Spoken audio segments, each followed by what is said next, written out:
నేను చేసే గోరుచిక్కుడు కర్రీ. చాలా సింపుల్‌గా ప్రిపేర్ చేస్తాను. రుచి చాలా అంటే చాలా బాగుంటుంది.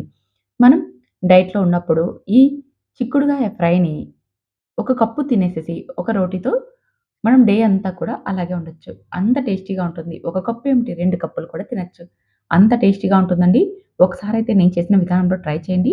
హెల్తీ అండ్ టేస్టీ ఈ గోరుచిక్కుడు కర్రీని సింపుల్‌గా ఎలా తయారు చేసేసుకోవాలో చూసేసేయండి. ముందుగా గోరుచిక్కులనైతే ఒక హాఫ్ ఇంచ్ లేదా ఇంచ్ ఉండేలాగా కట్ చేసేసుకోవాలి. చూడండి వీడియోలో చూపించిన విధంగా.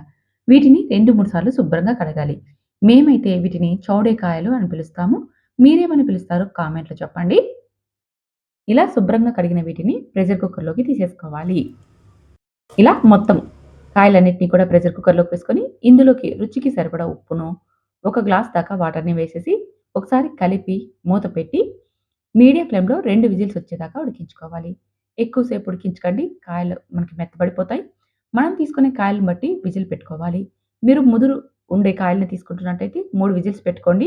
ఇక్కడ లేత కాయలు తీసుకున్నాను కాబట్టి నాకు 2 విజిల్స్‌కి చాలా సాఫ్ట్‌గా అంటే ఉడికిపోయాయి. 2 విజిల్స్ వచ్చాక ఆవిరి మొత్తం పోయిన తర్వాత మూత తీసేసి చూడండి ఈ విధంగా ఉడికించుకున్న వీటిని నీళ్లు లేకోకుండా మనం వంపేసేసుకోవాలి.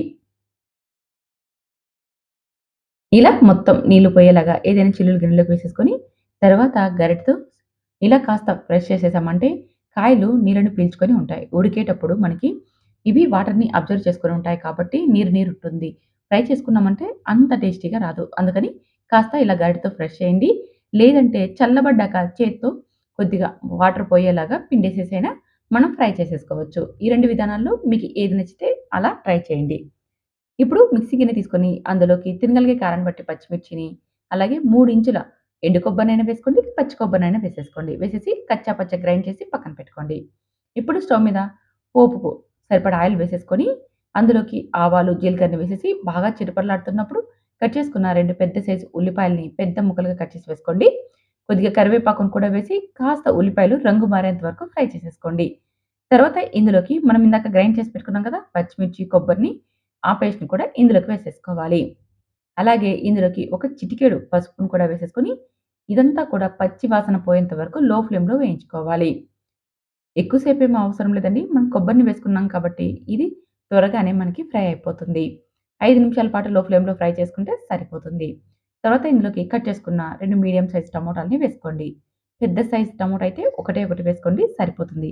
ఇక్కడ గోరుచిక్కులన్నీ కూడా మీకి హాఫ్ కేజీ ఉన్నాయండి. దానిని బట్టి ఈ స్పైసెస్‌ని యాడ్ చేసుకోండి. ఇలా టమోటా కూడా సాఫ్ట్‌గా అయ్యేంత వరకు ఫ్రై చేసేసుకొని, ఇప్పుడు ఇందులోకి నీళ్ళు లేకోకుండా పిండి పెట్టుకున్న ఈ గోరుచిక్కులను వేసేసుకోవాలి. మీరు చల్లబడ్డాక చేత్తో అయినా సరే నీళ్ళు లేకోకుండా పిండేసేసి ఇందులోకి వేసుకోండి. అలాగే రుచికి సరిపడా ఉప్పును కూడా వేసేసుకొని, ఇదంతా కూడా బాగా కలిసేలాగా కలుపుతూ మనం మూత పెట్టి మరొక 5 నిమిషాల పాటు ఫ్రై అవ్వనివ్వాలి. ఇలా మరొకసారి మసాలాలో 5 నిమిషాల పాటు లో ఫ్లేమ్‌లో ఫ్రై చేసుకోవడం వల్ల, ఈ స్పైసెస్ అంతా కూడా ఈ గోరుచిక్కుల్లో అబ్జర్వ్ చేసేసుకొని టేస్ట్ చాలా బాగుంటుందండి. ఇలా 5 నిమిషాలు లో ఫ్లేమ్‌లో మూత పెట్టేసేసి ఫ్రై అవ్వనివ్వండి. 5 నిమిషాల తర్వాత మరొకసారి ఇదంతా బాగా కలుపుతూ 2, 3 నిమిషాలు ఫ్రై చేసుకున్నామంటే ఎక్స్‌ట్రా తేమంతా కూడా పోతుంది. మనకు ఫ్రై అనేది బాగా పొడి పొడిలాడుతూ వస్తుంది. తర్వాత కొత్తిమీరని చల్లుకొని సర్వ్ చేసేసుకోవడమే. చపాతీలోకైనా, రోటీలోకైనా చాలా చాలా బాగుంటుంది. ఒకసారయితే ట్రై చేయండి. రైస్‌లోకి కొద్దిగా కలుపుకొని రసంతో తిన్నామంటే, ఇక వేరే ఏ కర్రీ అవసరం లేదండి. రసం అండ్ ఫ్రై ఈ 2 కాంబినేషన్‌తో ఒకసారి రైస్‌ని కూడా ట్రై చేయండి. చూసారుగా సింపుల్‌గా చేసుకొని గోరుచిక్కుడు కర్రీని మీరు కూడా నేను చేసిన విధానంలో ఒకసారి ట్రై చేయండి. టేస్ట్ చేసి ఎలా వచ్చిందో కామెంట్ చేయండి. నచ్చితే లైక్ చేసి ఫాలో అవ్వండి.